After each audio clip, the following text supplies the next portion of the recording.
À quoi on peut s'attendre cette saison en Top 14? Quelles sont les principales équipes favorites? Oui, alors bon, la question est évidemment globale et c'est un peu légitime de ta part. Non, mais au coup d'envoi de la saison, tu vois, là, nous sommes le premier week-end de reprise.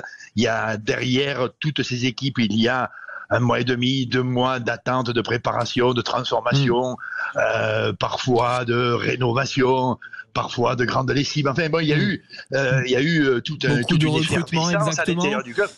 Et là, coup d'envoi, et on se dit, quels sont les signes, quoi? Quels sont les signes? Pour l'instant, il manque encore le match de ce soir entre le Stade Toulousain, qui est quand même le grand favori, ou le fleuron du rugby français dans des temps récents, dont on sait qu'il devrait conserver ce niveau-là.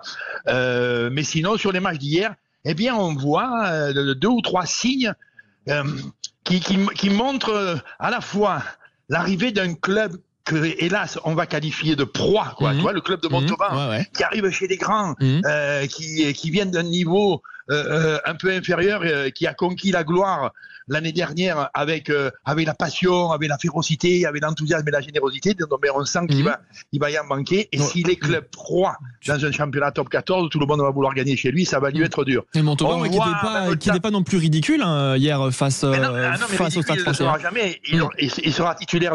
Il sera titulaire, ce club de Montauban, sans doute de passion, d'enthousiasme, même de quête de rugby décent, ou même de quête de rugby conquérant, je ne sais pas, mais de rugby de qualité.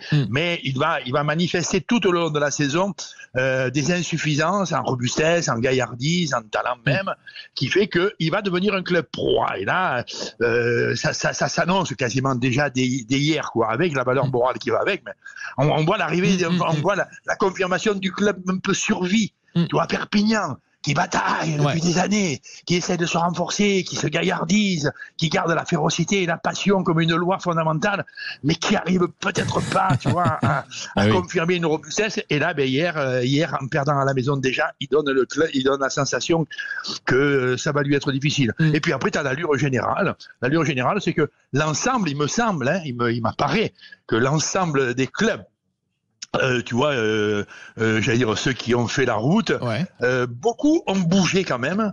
Je pense à ceux qui l'année dernière furent délabrés, quoi, tu vois, le Stade de Rochelet, le Racing Club de France, le Loup, qui, tu vois, même un peu Montpellier, qui semble avoir traversé des turbulences à la fois internes, psychologiques, relationnelles, techniques, et qui là, en ce début de saison, montrent qu'ils sont déjà quasiment relativement en place.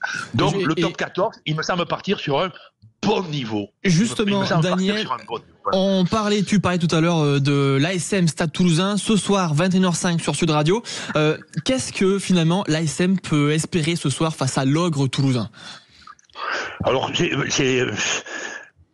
à l'évidence, quand ce genre de match, malgré tout, c'est pas des petits clubs, c'est des grosses structures, c'est toujours des clubs qui, quel que soit leur, je parle des deux là, mais peut-être un peu plus sur l'ASM, le club des Montferrandais, tu vois une culture, une robustesse qui fait qu'ils n'ont jamais perdu l'ambition, mais qui peuvent avoir des fluctuations. L'année dernière, ils furent moyens, il y a 2 ans, et ils ont été presque piteux. Bon, mais ils vont toujours garder l'ambition, la manière d'être au monde, que dans leur maison, dans leur antre, ils seront difficiles à bouger et ils seront difficiles à dominer. Donc le match de ce soir, il est passionnant.